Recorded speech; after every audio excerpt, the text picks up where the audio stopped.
Reverend Joel Kavanaugh, and we are very excited to be with you tonight to talk about your challenges to the Bible and any struggles that you have in your walk of faith. As usual, you can call in or text your questions at 423 930 9306, or you can do them in the various chats and the platforms that we have here.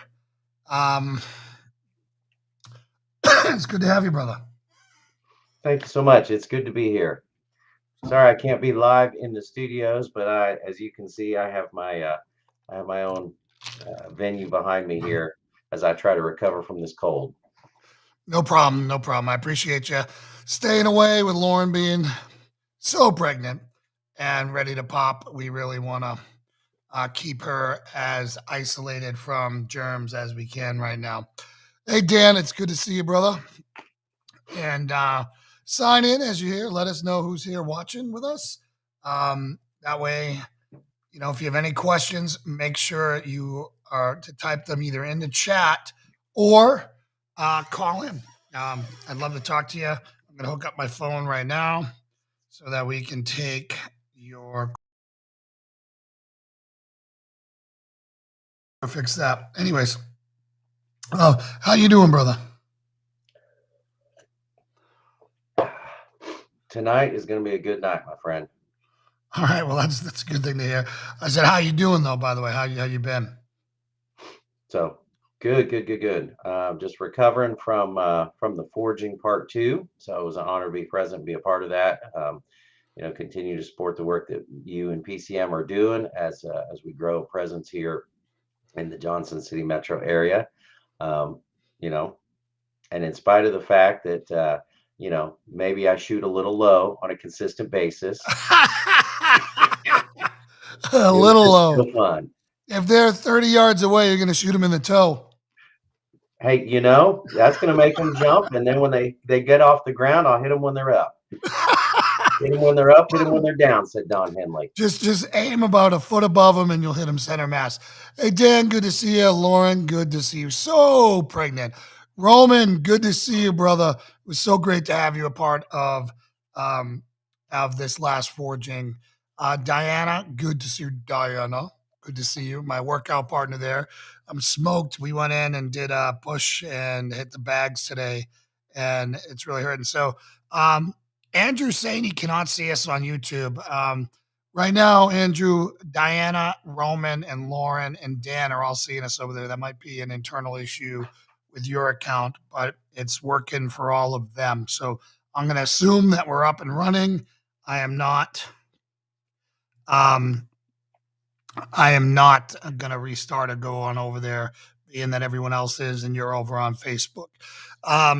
So today we started our Bible study back in Genesis, went all the way back to Genesis 1:1. And I love Genesis. And I actually posted this in the group this morning because Genesis is where most atheists, it's where a majority of their issues come into play. The new earth versus the old earth, how things were, the Big Bang versus, creationism, evolution versus creationism for, man and woman, man and woman versus the 122 genders that the left likes to talk about now. So again, a lot of this is handled extremely early in the Bible.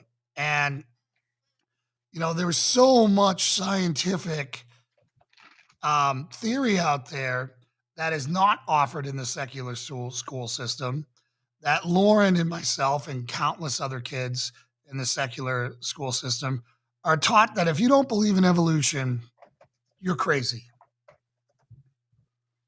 You're straight up crazy. And I don't crime that they don't present the other options. That's all.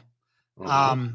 So we dove into that and talked about, some of the challenges that are in there. Like when God said, let there be light, what light is he talking about? The what we think of light is the sun. The sun wasn't even created till day 4. Right. Right. Right. So time, there's so many people who talk about time and the fact that it's, you have these people who actually believe, and which is a lot of Christians, that God created the earth in 6 24-hour days, which I think is absolutely asinine. Um, when you figure that he didn't even create the measurement of time until day 4 for that.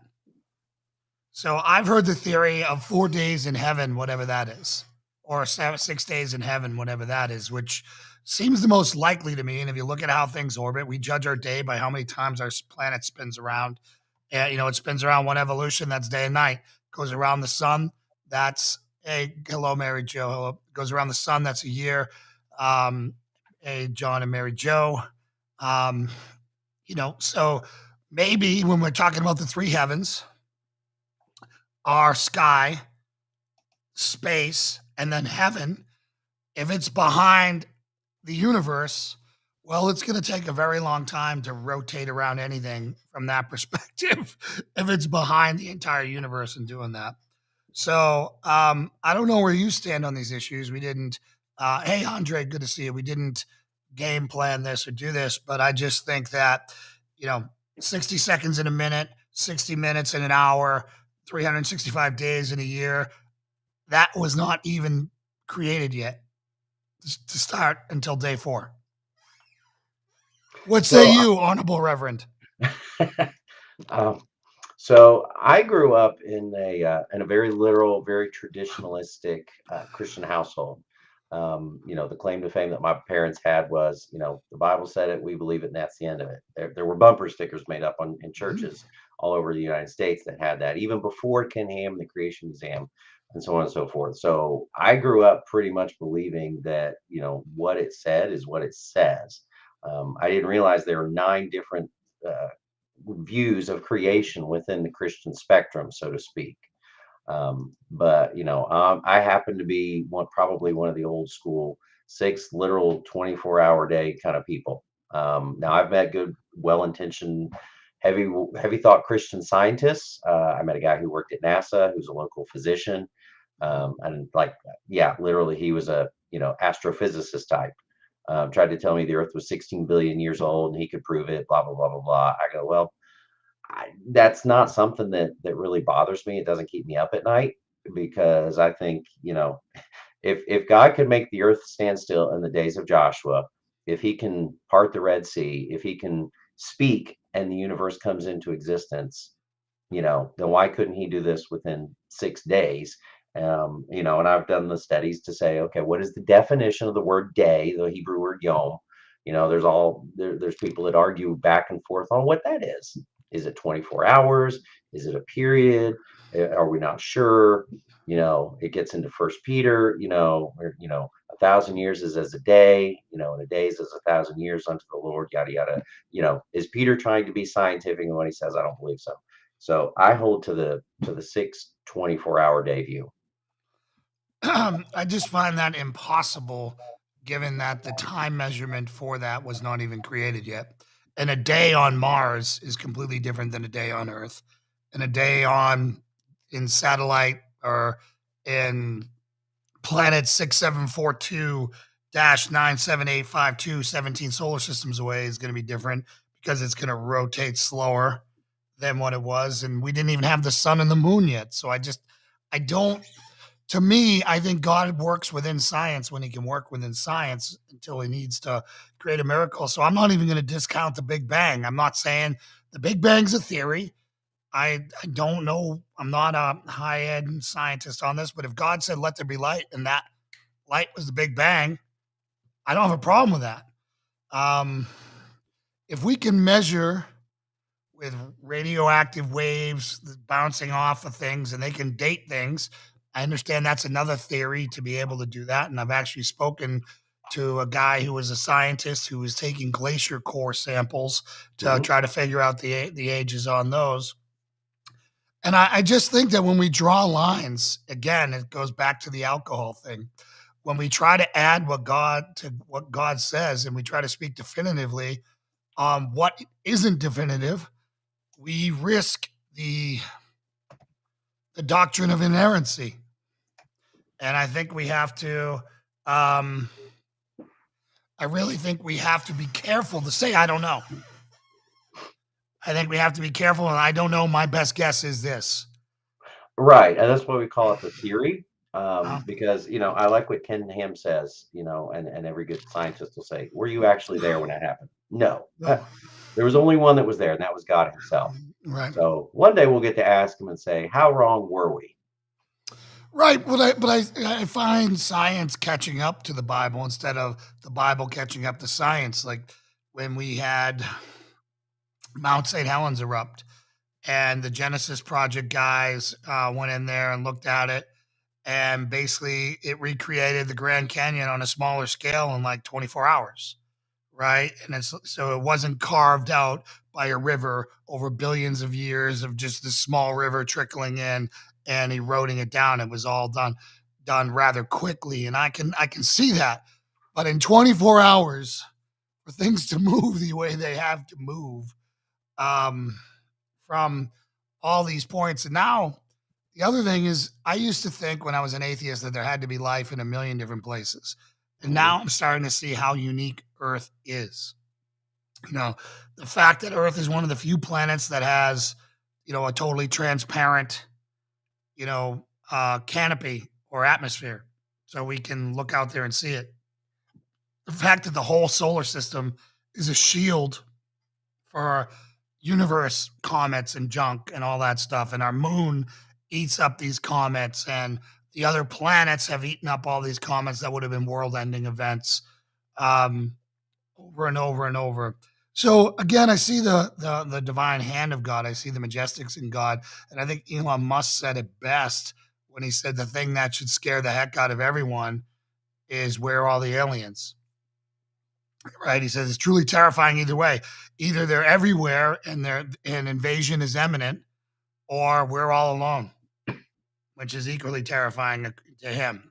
So, anyways, I just think there's so much to unpack, um, in Genesis 1 and Genesis 2, um, all the way up to Adam and Eve, and I've heard a lot. I've heard about 400 sermons. I'm exaggerating, where Adam is said to throw Eve under the bus and this and that, and pointing fingers at it when it comes to God. And then I've heard one the other way, and I find the one the other way by Ken way more accurate because I honestly think that Adam chose Eve over God because he was sleeping with her and loved her and knew her in more of a way than he knew God. And when he saw that she ate, he just said, "Darn it, woman, here we go," and chose to go with her. I think it's actually that. You may be able to pull up to the original version of the Hebrew word from some piece of toilet paper from back 16,000 years ago. It's different. But what do you say? I don't like to venture off and, have the lone dissenting opinion, so to speak. But I mean, I think historically and theologically, the argument is they both sinned. Yeah. Well, I mean, there's no doubt in that in either way you frame it, Yeah. right? It's just if they truly believe what God said, right? If they truly believe what God said, and the only one saying that they were tricked was Eve, right? Eve's the only one proclaiming that she was tricked. Adam doesn't claim to say he was tricked. He just says she ate it, so I ate it. you know, um, Well, and yeah, and Paul talks about that, in Romans that, the woman was deceived. right? I believe it's Romans. Um, Genesis 3:17, Adam said, or to Adam, God said, "Because you have listened to the voice of your wife and have eaten from the tree about which I commanded you, saying, you shall not eat." And then the curses are pronounced. Right. So Dan says, don't you think God could do what he said he did without relying on planets, sun, moon? After all, he's got again. I think God can, but I think God uses natural processes where he can. I mean, yeah, is there wet? Is the fleece wet on the bottom or on the top or whatever? I mean, and not everything he does is oceans parting, right? There's a lot of things that he does that are rather low key, right? Rather than, you know, doing some creating something entirely new from something that he, I mean, there are universal scientific laws that God authored, and we discover them more and more. And I think that he's going to work within those as he sees fit. Now, obviously, Jesus walking on water is one defying that, but it's a little bit different than moving. Oh, I don't know how many bajillions of rock and space and time and setting up. I mean, we know how long light takes to travel from one end of the universe to the other. That's a lot of time, and it's gauged in light years. So things would have to travel faster than light speed, which again, I think it just is more of our ignorance and our lack of our ability to say we don't know. When we can just say we don't know. Here's what I believe. I understand there are other options out there, and when we get to heaven, we can figure it out because it's not part of the same. It's not our salvation at stake on these things, but it does discredit the word of the Bible if secularity can say I can prove this rock is 40 billion years old. And we got people in the Bible saying, nope, Earth's only 10 grand years, it's only 10,000 years old. So that makes that whole Bible a storybook to anyone who can sit there and say when they can prove this is that, and it's all wrong because we just contradicted what they can prove. Does that make sense? Yeah, and I've heard, like I said, I've heard, kind of the arguments. I've not been persuaded to think the Earth is the 16 billion years old. That my rocket scientist friend, Yeah. I have tends no to, idea how old it is uh, you either. know, he wanted to do the quantum physics. I mean, I studied quantum physics, and I wasn't persuaded by it. But I just figure if God can speak and make things exist, if God can speak and raise the dead, with simply a thought or a word, then he can definitely, speak things into existence. The concept that he brings literally from nothing into something is kind of the core of what it is. It's not written as a science manual per se, any more than it's written to tell you how to change the oil in your car. But it does give us the basics of what we need, which is and Genesis is written in such ways to say, where did we come from? How did it all start? Because that's the basic question of that every culture has asked.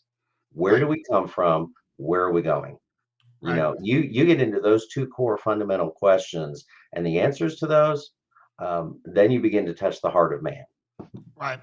No, and I completely agree. I just, again, trying to throw a net to catch atheists or Christian curious people who have been misled by the education system. I think that Christianity did untold harm and lost many souls by running from science for hundreds of years, just straight Uh, up treating it Right. like it's the boogeyman. Well, and a And lot of people will forget, Jace, that, I mean, who are some of the greatest scientific minds, say, of, the Middle Ages and medieval times? You know, I mean, Mhm. people wanted to separate, for example, the concept of theology and philosophy and astronomy and some of these things, and they forget guys like Isaac Newton, devout follower. Galileo, I mean, with his Roman Catholic influence, and a lot of the other, early scientists who have impacted the way we look at things today.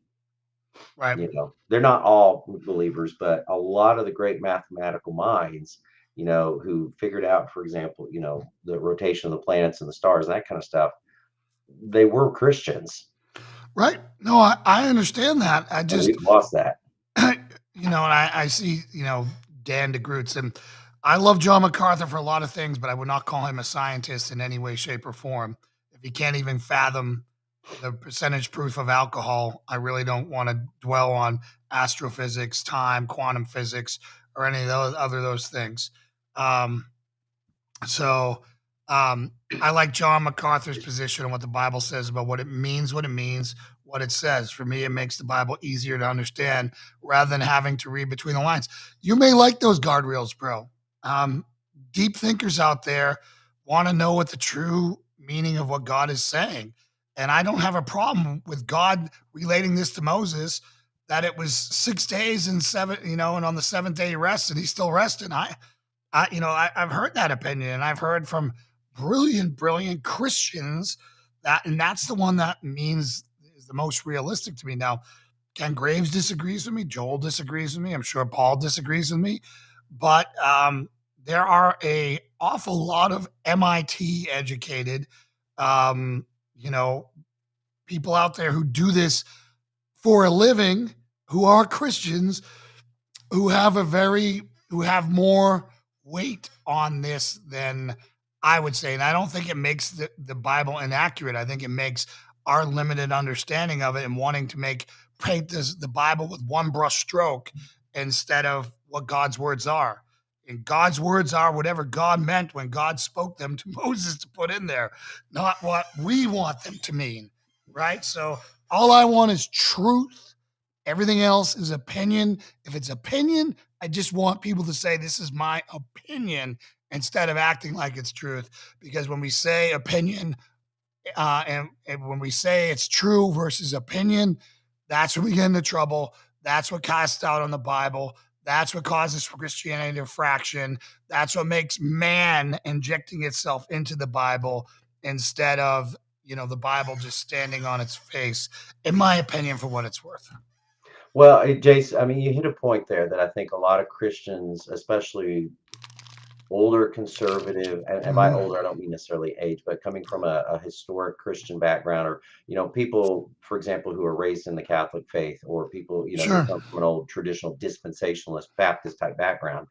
They're trained, and we talked about this before, not to ask questions. You don't question it, you simply accept it. That's how I was raised. Hey, And Andrew. Good to when you see go you through there. a crisis of faith, when you go through those scientific moments and you're like, hey, this doesn't add up.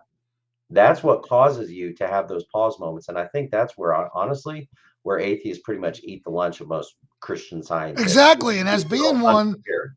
yeah, well, and that's kind of, my point, right? Andrew, I don't know what you mean, like stars falling on Earth. Those would be like comet referring to there, or,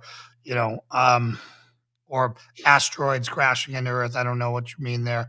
But that's just my point, is that none of this threatens anyone's salvation.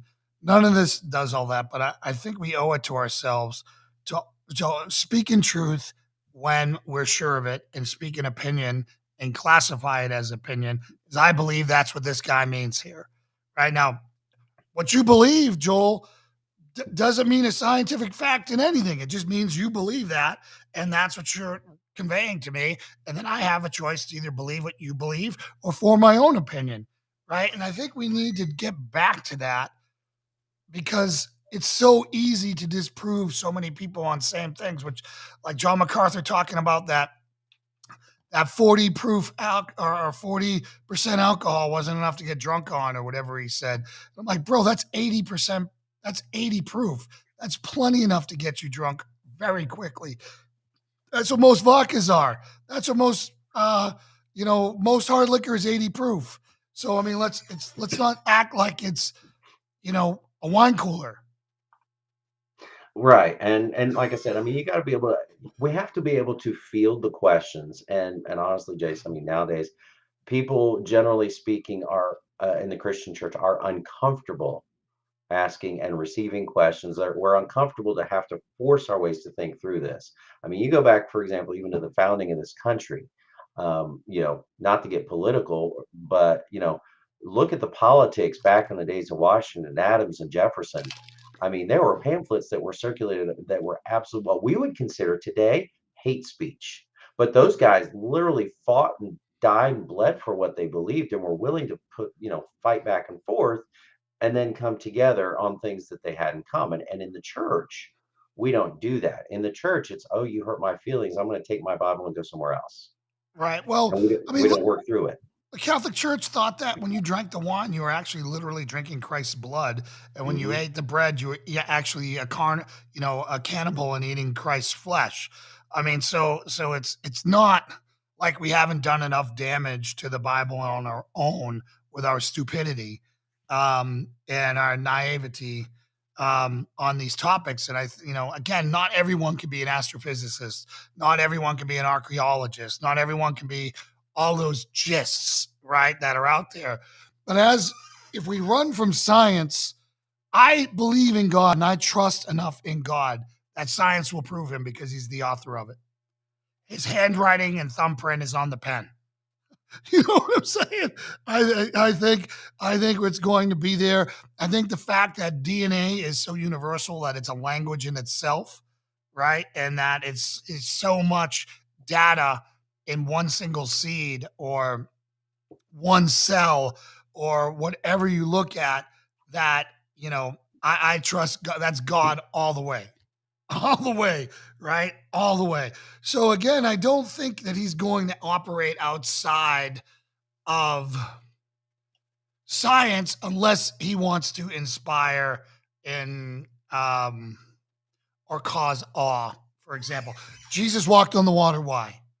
To, to be God. To get to the other side. Come on. Right. Yeah, but but seriously, it was a witness aspect of it, right? He could have swam out there, but it was way cooler to walk out there and people will be talking about it thousands of years later. Right. And when he does that, the whole point is the disciples and everybody who hears about it go, who is this? Why? Mhm. How can he do that? And why can't we do it? And the Right. crazy thing is, then he pulls Peter and he says, Peter, you come walk on water. If you have faith, Right. you can do it too. Follow in my footsteps. So, Up, he froze up on us, people. I see his signals drop down to 1 bar. We'll see if he comes back. Give him a few minutes. Yeah, looks like he's locked up and he might have crashed. He might catch up here really quickly. So again, I don't mean any disrespect with anything I'm saying, other than I think you're insane if you thought you were drinking blood that didn't taste like blood or bread that didn't taste like flesh. So he's come back here. I agree. There's only one truth. We should endeavor to know it because God has given it to us. But it takes a lot of time and effort. I've spent countless hours studying since being saved at 8 years old. Welcome back, Joel. Your signal crashed. yep. Sorry about that. No problem. It's crazy when So you sit still and it just drops off. Yep. No, I mean that's our that's rural living. 101 there. So Dan, I completely agree. I just, when I read something and again, I look at everything with an analytical mind, and I used to look at it as an analytical mind to disprove. Now I'm looking for ways to affirm God instead of disrupt, the God theory or God, the reality of God. Um, so when I look at it and I sit there and say, 8 years ago, not 8 years old, I'm like, okay, that's a big difference, Dan. You know, my thought is only to help, not to harm. And it's to keep people thinking because the day you tell people to stop thinking, um, I think that's a dangerous day. And I don't think God is afraid of us thinking. I don't think God is afraid of anything. So, if anything, I think he wants us to pursue him, to know him, to be in awe of what he did. I mean, if you had told me that, DNA was as complex and was enough code to go from here to the moon and back or whatever the heck it is, if you stood all that data on end, it just blows me away. There's no way that some just random stuff collided and all of a sudden there's Jason, there's a cat, there's a dog, there's a plant, there's a turtle, there's a whale. I mean, it's just crazy thing. Well, you're right. God welcomes the questions, and here's the crazy thing. All through the Bible, when you see all these quote saints and people, good, bad, and ugly, we think it's not safe to ask God a question. We think Right. it's you don't do that. You simply, bow before the Almighty and go, oh, like Isaiah, right? Woe is me, I'm undone. But there's plenty of other times when they did ask him questions. I mean, Moses, for goodness sakes, when he sees a burning bush, who are you? This Right. is this ain't normal. This is not what we've seen before out here in the desert as we're herding our sheep. Well, I So think it's okay to ask. yeah, and I think that that's a classic example. Like God could have chose an infinite number of ways to speak to Moses, and he chose a burning bush. A Right. bush that burned but wasn't burned. It was on Right. fire rather, but didn't actually Right. get I mean, burned up. that like if I was the dude writing the story, it would have been way cooler than a burning bush that wasn't consumed. You know, I Well, we mean, picture like Charlton Heston, Moses, yeah, and we think it's this divine voice, and who knows what it was? I wasn't there. You weren't there. I mean, heck, Moses doesn't tell us that it was a particular sound. It's just the bush talked to him. I think that was kind of the shock factor. yeah. You know, No, and I get that. Thank you, my love. I get that. I'm just saying that God didn't cause a meteorite to slam into the earth, shatter a mountain, put it back together just for an effect. You know and what he I'm didn't saying? He write went a it in the very low sky tech, either. easy way. Yeah, Yeah, and God didn't exactly. write it You in the know, sky for Moses and all that would see him and go, Moses, I'm talking to you. right, But he welcomes the questions. And even, I mean, when you get it later into Moses, I'll just sit here for a second. When you get later into what Moses does, and he's like, why am I going? How'd you pick me? I'm not worthy to right, speak. I don't want to do it. I mean, as right, you hear the whole thing unfold, we're looking at it kind of scratching our head going, for goodness sakes, just say yes. right. So the other thing that that I've come to believe, my opinion, is that when the early Earth was surrounded by it was encased in water above the atmosphere, in the atmosphere, whatever you want to say, and that's the firmament, whatever that word that I can never say, no matter how much. Firmament, um, Firmament. firmament. There we go. Thank you. Firmament above, and um, and then it didn't rain. It misted. You had water above. You had that. There was no weather patterns. It was just kind of like this mist, and then the flood kind of changed all that. But that's how I used to struggle again as an atheist. How did so and so live 800 years? How did this person live this long? How did like what was that? And then Ken actually came at me with a true gem.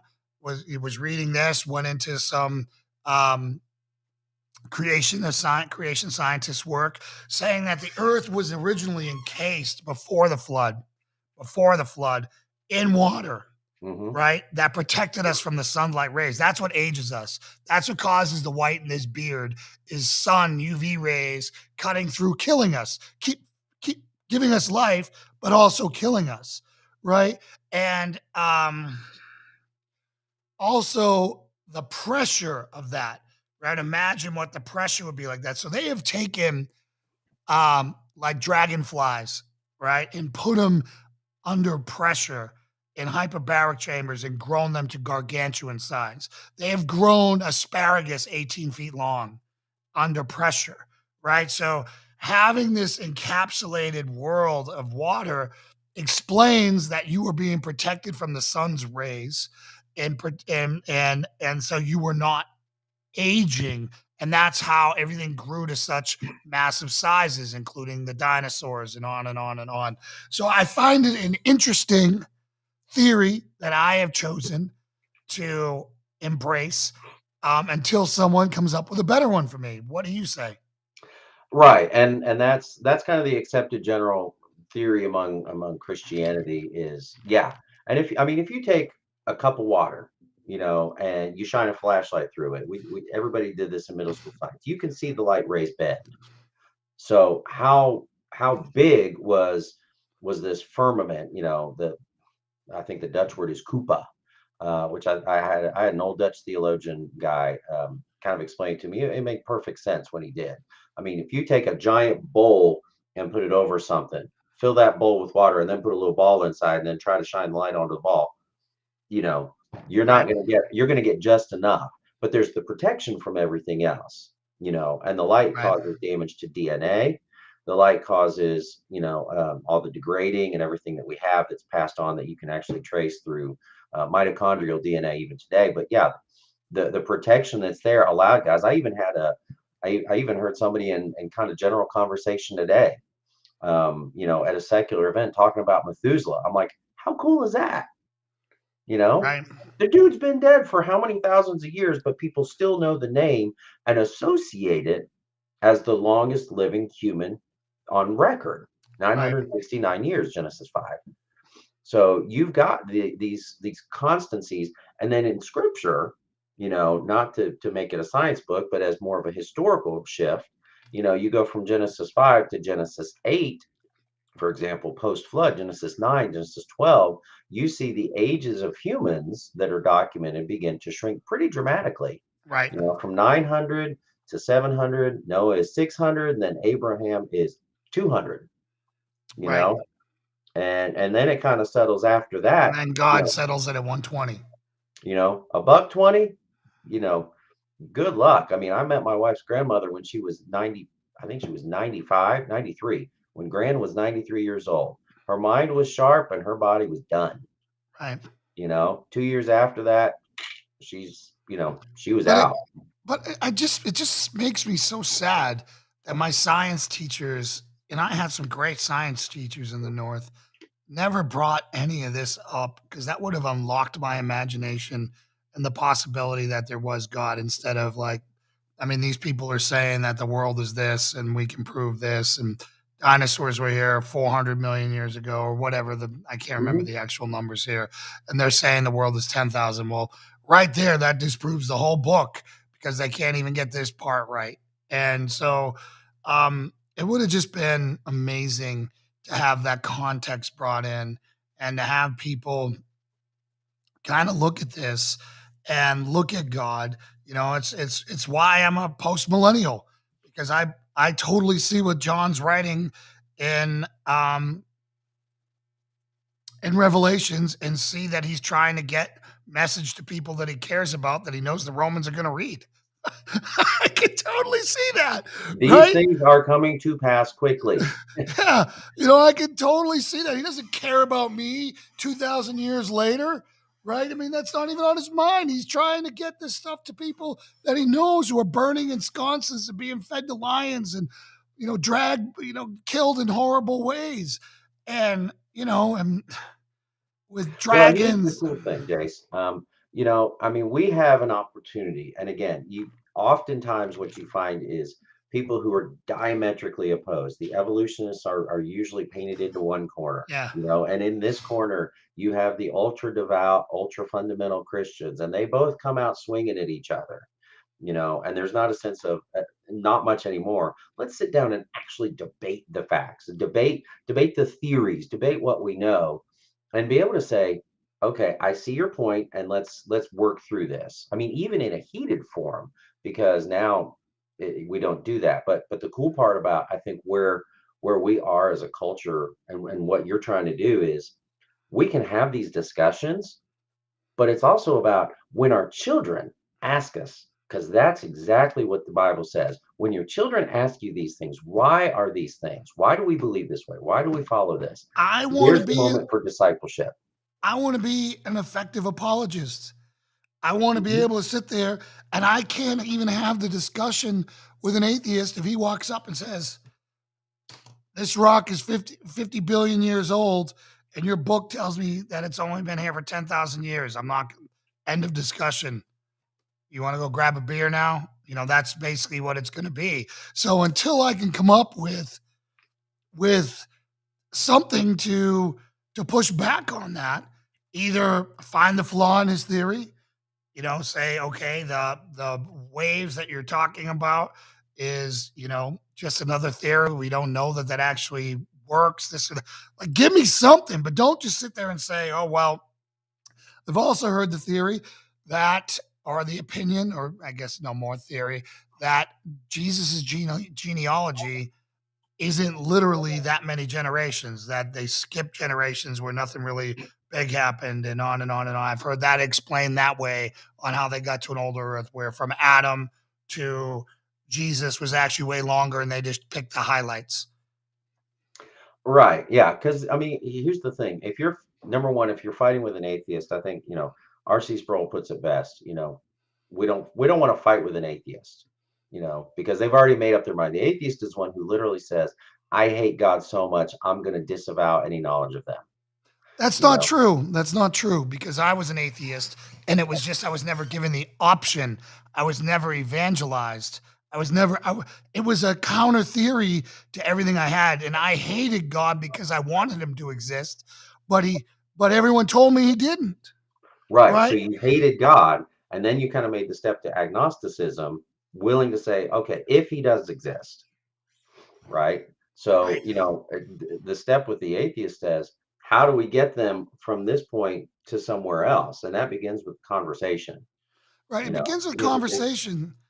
You're 100% correct, and it begins with data, right? I mean that book, I don't have enough faith to be an atheist, um, is so darn powerful on intelligent design Mhm. versus chaos, and that no rational person can read that and sit there and say, okay, this is an accident.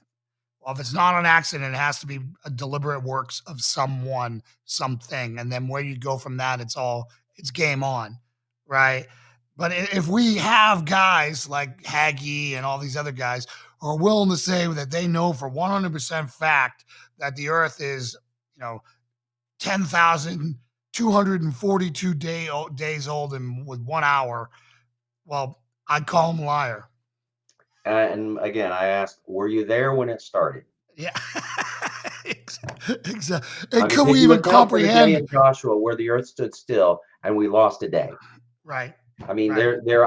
I've been in sermons where pastors try to argue the science of that, and I go, I hear what you're saying, but if I'm on the flip side, yeah, you're right. I go, that doesn't hold water. That doesn't persuade me of anything. And I don't try to sound negative with that. Just the reality says, if you're on the other side, if you're not a believer, we have made it very easy for non-believers to just shoot, basically shoot this with a shotgun and put so many holes in it that we're left holding something that we go, well, that didn't work. I guess I should come to your side of the fence. Yeah, exactly. And Exactly. instead, what we need to be doing is you're right, be a good Christian apologist so that when our children ask, why do we believe this? Why aren't we saying the earth is 500 bajillion years old? You Right. know, what do I say when I meet the other kids, out on the playground or at the park or whatever it is? Right. I mean, there's a way that, these apologists, that we have, and there have been many, that they don't get invited onto campus to debate, professors anymore because they were mopping the floor with them, and and the secularists got tired of losing. They literally got tired of losing because they couldn't answer the question. They realized that science was just as much faith, and atheism is just as much faith or more faith than what it takes to believe that, intelligent design.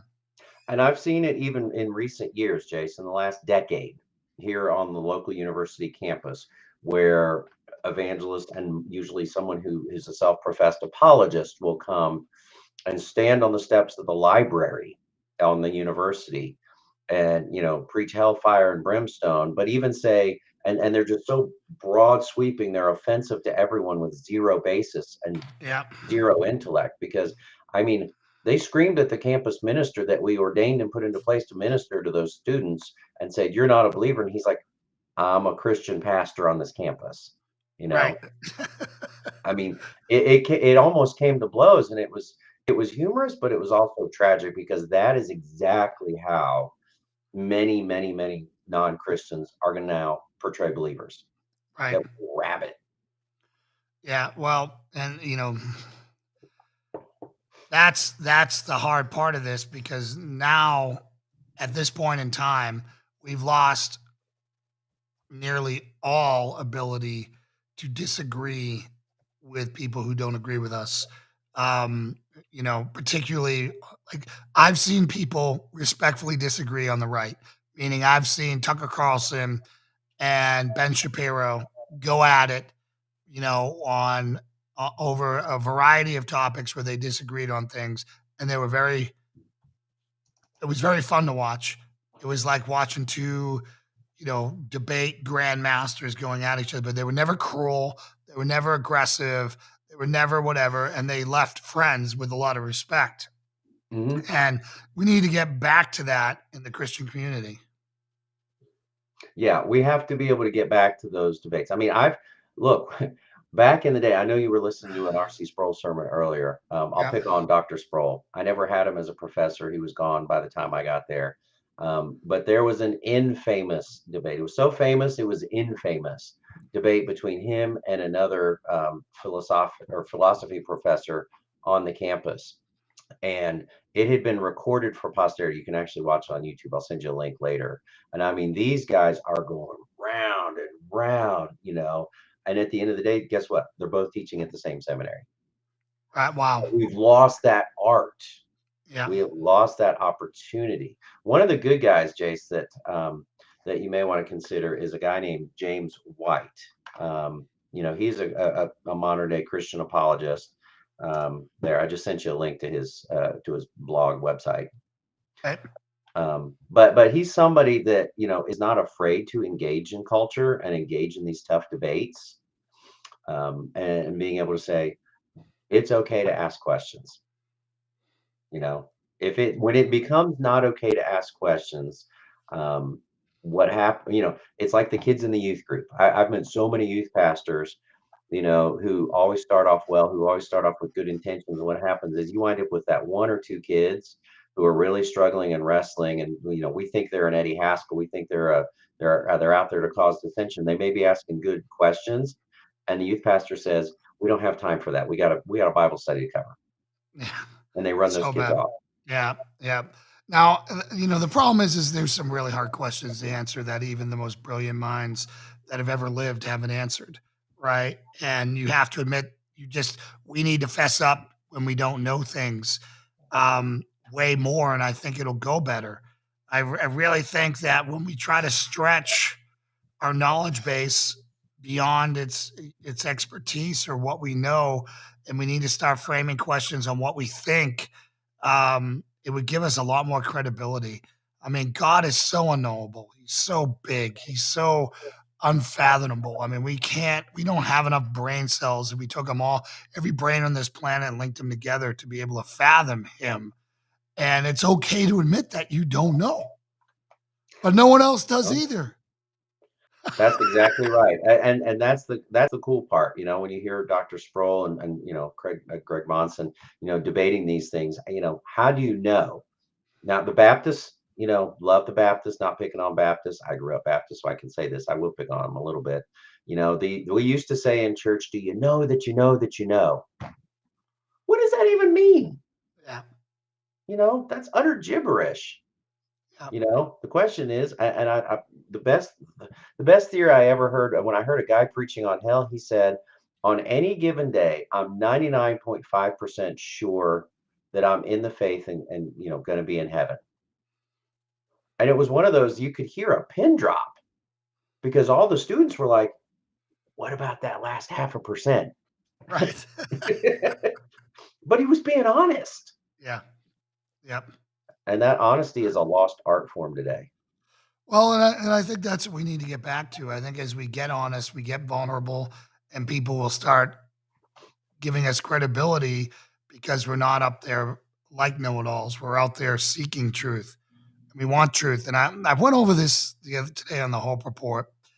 Um, I used to be a serial liar, a master manipulator in everything I did.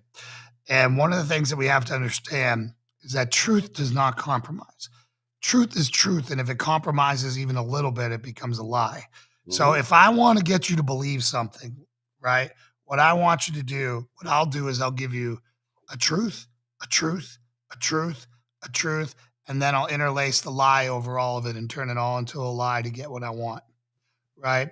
That is how a master manipulator works, right? So we can't, right? We have to put that think on there rather than I know, or else we're making a lie out of an awful lot of things, right? And you got to be so careful because you don't even mean to lie, but you're lying.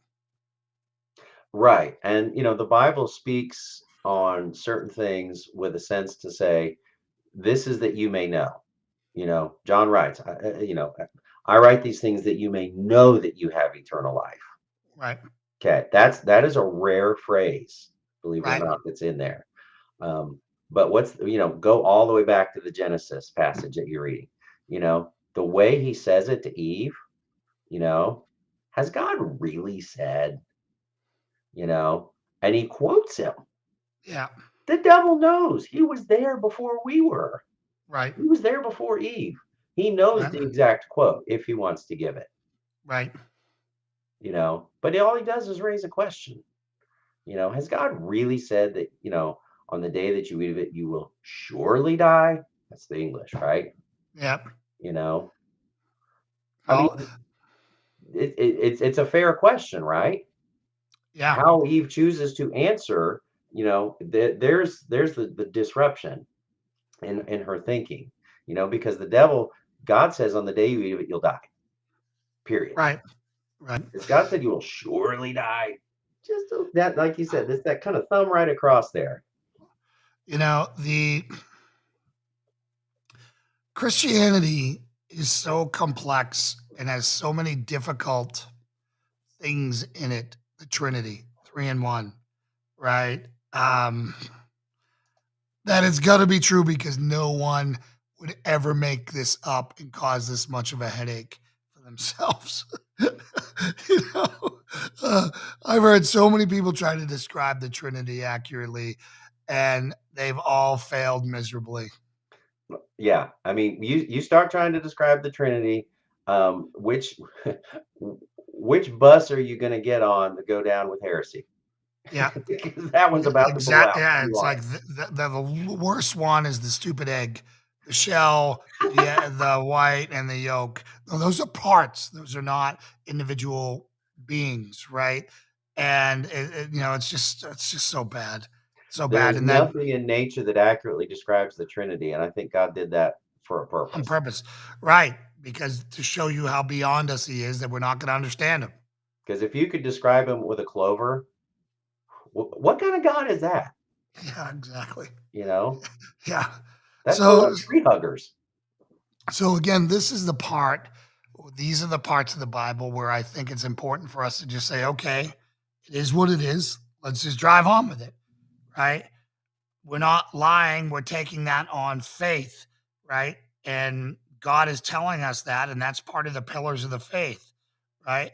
The 24-hour day parts, before there's a sun and before there's a measurement of time for us to even measure increments on, um, I don't think that's a hill worth dying on. Um, Well, and when you look at the historic creeds, like I've mentioned before, when you look at, say, the Apostles' Creed, the Nicene Creed, some of these, that's not what the early church dealt with. They were oh, dealing with far bigger issues. right, Is Jesus God? You yeah, get that one right, the rest should fall into place. right, There's right, grace in there to be wrong. And I've right, heard I've heard so many Christians, Jace. I mean, I've been in the church for all my life. I mean, I've heard so many people vehemently, declare each other heretics because one went this route and one said it's day age theory, one says it's the gap theory. No, you're wrong. You're gonna go to hell. Wow, that's Christians calling each other out right. and not Yeah, in and our defense. that's where we really get into trouble, man. This is also when people start fraying the book apart. This is where they start talking about, you know, um,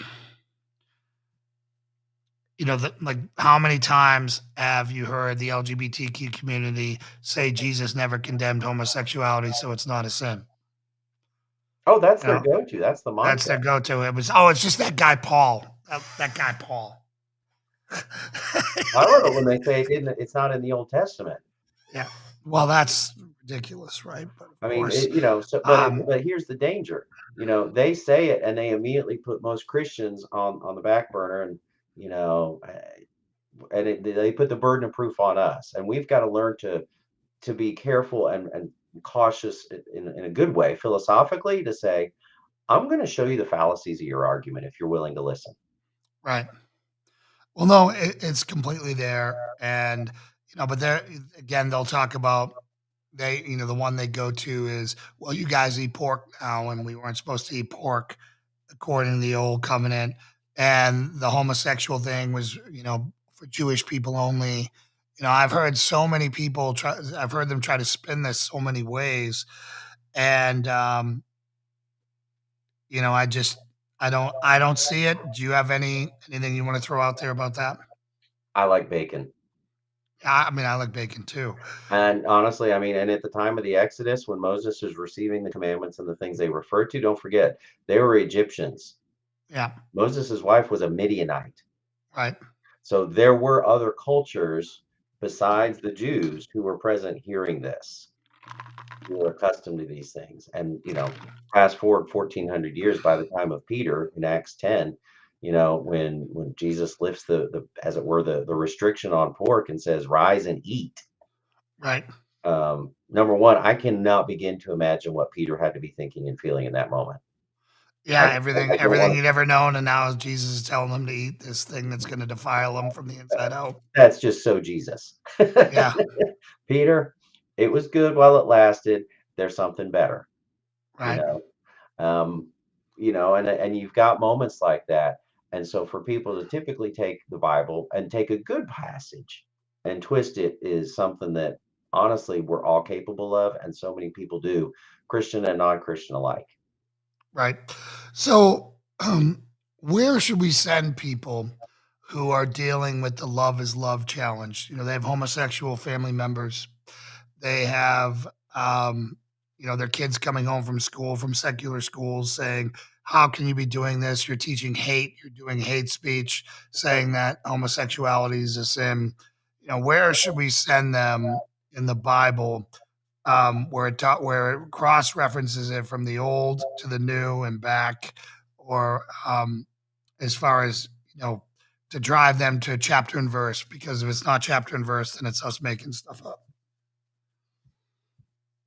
Okay, so you're asking like where to send them to deal with some of these I'll call them same-sex attraction issues. Yes, yes, Okay, okay. And there are some good resources to that. Give me just a second to kind of pull out the concordance, so to speak. sure. Sorry, While you're doing that, I'll start reading some questions here. I'm but in reading the some mean- comments here. yeah, let me also tell you. I mean, there's a ton of resources out there. Any campus ministry like Campus Crusade or Crew now, InterVarsity Fellowship, Crew has developed an entire series of question and answer type of booklets that can help guide, especially students, through these issues. Um, so it's definitely a hot topic for the moment as we go through this. But let me kind of look through the concordance real quick while you read those questions. Okay. So the questions are, well, comments. Diana said, well, this is the second time today that someone told me God welcomes questions. I should start asking them more. Absolutely. And then Claudia answered, Diana, questions are good. It means that you care enough to ask them and you want to expand your knowledge. So, and again, and then Dan said, that's why I love this show because you dialogue about the Bible.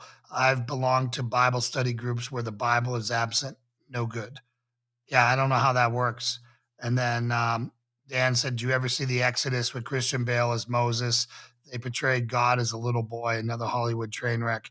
Yeah, I tend to avoid most secular um, Hollywood stuff. It's just Yeah. terrible. They're there to do it for a reason. What they did to Moses was awful. Like the Moses movie was awful. It's Christian Bale. Wasn't he Batman at some point?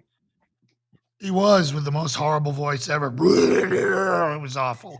I mean, absolutely awful. Anyways, I stopped So, watching. I don't. I've had to boycott all superhero movies because now super Superman is now bisexual and no longer. I mean, they've just destroyed all heroic figures, which is great because we should be looking to the Bible for our heroic figures and the ultimate superhero, which is AKA God, Jesus. right. They've removed the masculinity out of it and made it a gender hot topic that it was never before. Never in history. Um, never in history. I mean, and Disney's contributed their part to it, but to get back on track, Leviticus 20 is one of those chapters that I think a lot of people will turn to. It's often misread, misunderstood, but Leviticus 20:13, for example, if there's a man who lies with a male, as those who lie with a woman, it talks a little bit about that. Paul talks about it in Romans chapter 1, and kind of the guilt that goes with that. You get into the basics of biology, going back Yep. to Genesis, male and female, he created them, and the two, the man and the woman shall become one flesh. And what does that whole thing mean? What is one fleshness? Right. The spiritual aspect of it.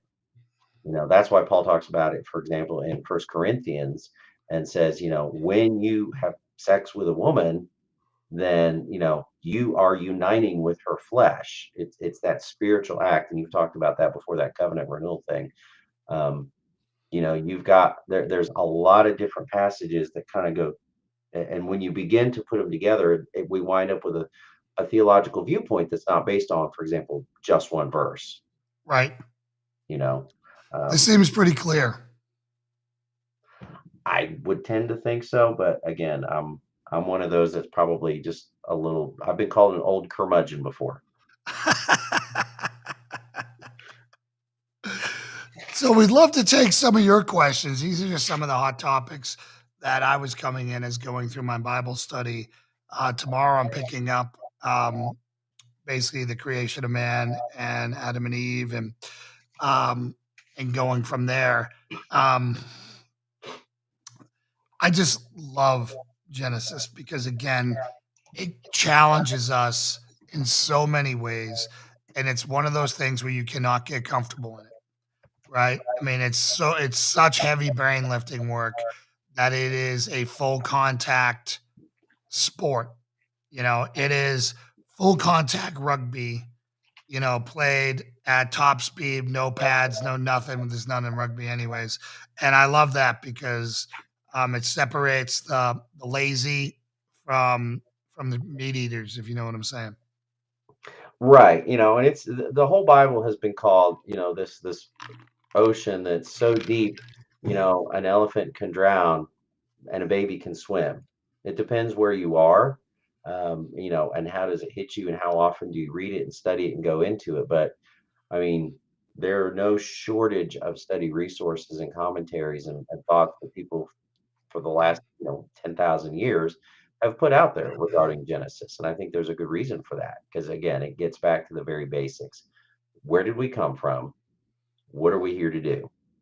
You know, how did we get into the state that we're in? Because we all look at that and go, if Genesis 1 through 3 is this notion of perfection, physically, where there's no breakdown, there's no war, there's no fighting, um, you know, that answers a lot of the things that people go through today and go, well, if God really existed, then He wouldn't let that happen.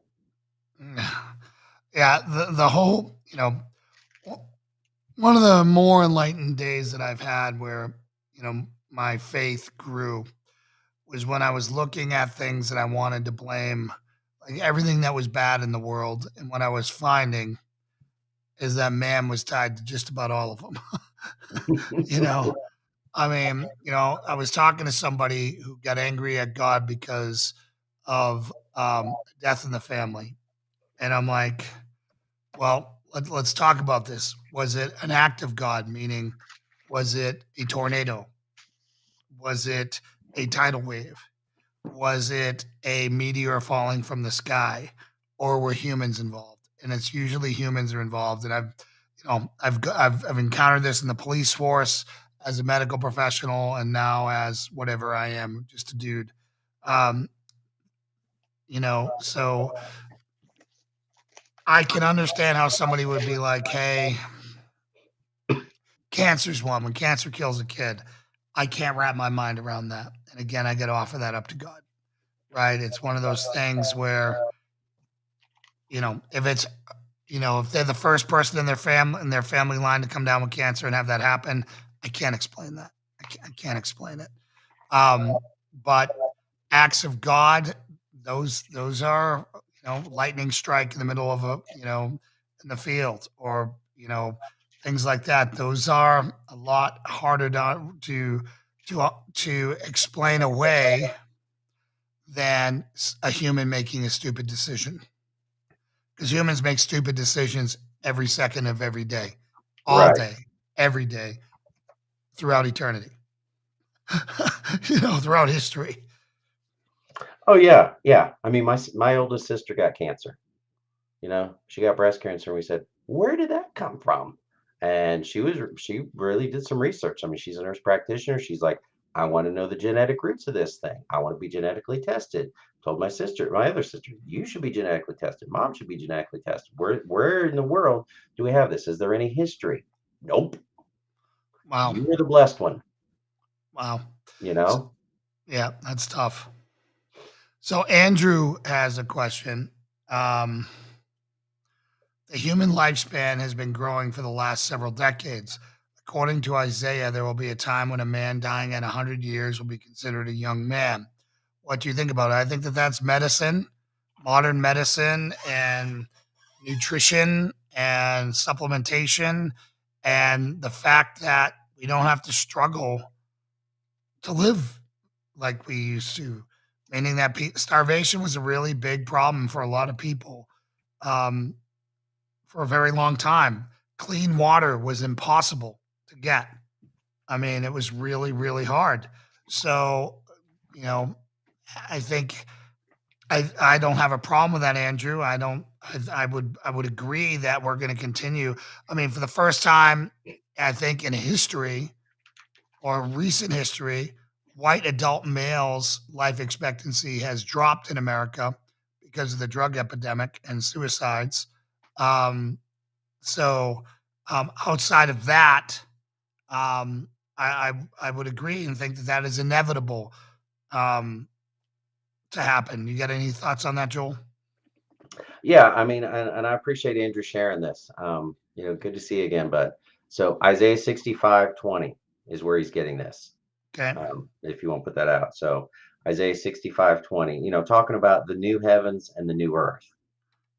you know, Isaiah 65:17, behold, I create new heavens and a new earth. The former things shall not be considered or shall not be remembered or come to mind, but be glad and rejoice in what I create, forever in what I create. For behold, I create Jerusalem for rejoicing and her people for gladness. I will rejoice in Jerusalem and be glad in my people, and there will no longer be heard in her the weeping, the voice of weeping, the sound of crying.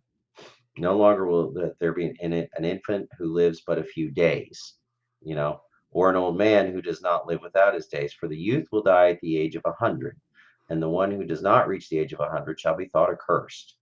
Talking about the new heavens and the new earth, you know.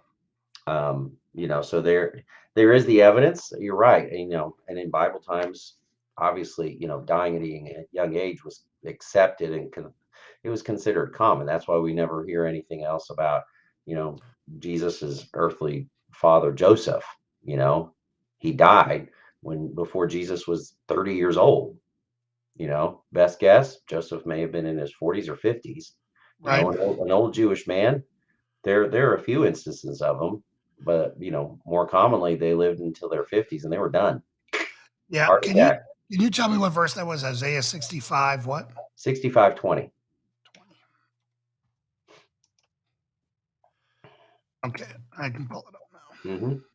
Yeah. So, you've got all kinds of earthly contributions, but this is talking about the new heavens and new earth, and that's why it ends that chapter. The wolf and the lamb shall graze together, and the lion shall eat straw like an ox, and dust shall be upon the serpent's food, and they shall do no evil or harm in all my holy mountain, says Yahweh. Yep. So again, It's I pointing to an era, and this is giving the Jewish people hope to say, and all who read it, look, you know, dying at the age of 100, not cool. You know, death is always the consequence of sin, and he's using this to say there will come a point at which if somebody did die, for example, you're going to look at that and go, that's not normal. They were only 100. What? yeah, yeah. Just like, saying that the wolf and the lamb are going to lie down together. That would immediately bring people to pause. How can the predator and the prey, Right, or the walk fact that together? their digestive system would change and they'd go back to as they were in the Garden of Eden. Everything was a vegetarian back then. It talks elsewhere about it, back earlier in Isaiah, the child shall play by the hole of the cobra. We think of that and we go, that would never happen, but when the curse of sin is removed, what is the child to Everything fear? goes back to harmony, I guess. you know. Yeah. So I, good I point, hope Andrew. I hope that answered your question, Andrew. Or if you have any more comments on that, we'd be happy to take it. But we're coming up on an hour and 10 minutes. I'd like to answer a couple more questions for you guys if we have it. If not, we'll wrap it up and we'll have Joel pray us out. Um, but what do you guys? You guys got any more? I don't want to leave anybody hanging. Um, anyone hanging? Going once, going twice.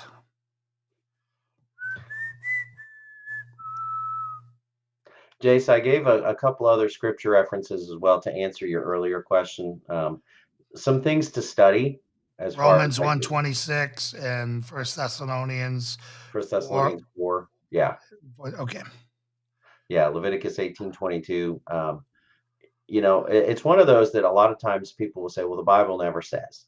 The Bible never says. Okay, let's see if that's true first and foremost. right, you know and does it, if it does say it, okay, does it say it once, does it say it more than once, does it say it in just one, one place, like it would if it was only Leviticus, people would say, oh well, maybe that's an outlier. you right, know the fact that it's repeated several times over in different passages, helps us to understand this is not one of those things that you just tread over lightly. And these are just a couple of quick references that you could give. I know there's entire books about this. right. So, since while we're waiting for people to type, if they have any more questions, I want to go over ways that you can help support us. One, you can donate. You can send us a check. We're getting a donate button put on our website that'll take you right to our account. We appreciate that. You can support us by subscribing, liking, and sharing on YouTube.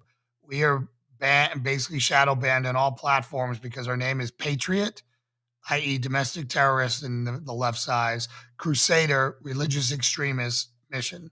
So military operation. So with those three words, we are the bane of their existence. So if you don't share it, if you don't bring people to the show, no one will. So please subscribe, watch us on YouTube.